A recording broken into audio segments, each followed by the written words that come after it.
and have come up to a request or endorsement to the Sangguniang Panlalawigan.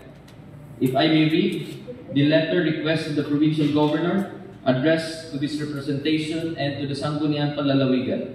In line with our commitment to ensuring the welfare and safety of our constituents, the Provincial Disaster Risk Reduction and Management Council has approved a resolution recommending the declaration of a state of calamity in the entire Siargao Island and Bocas Grande Islands of the province of Surigao del Norte. Attached herewith is the said resolution for your consideration and appropriate legislative action.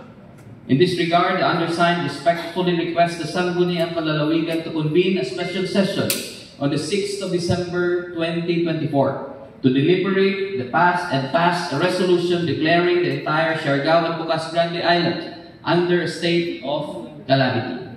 This declaration is crucial to expediting the delivery of necessary interventions and addressing the immediate needs of the affected communities. Should you require additional information or clarification, please feel free to contact our PDRRMC Secretariat, and they are here also this afternoon. And I would like to take this opportunity to thank the presence of our PDRR Secretariat. With that, Your Honors, I would like to request also our Secretary, the Secretariat, to please read the resolution passed by the Provincial Disaster Risk Reduction Office.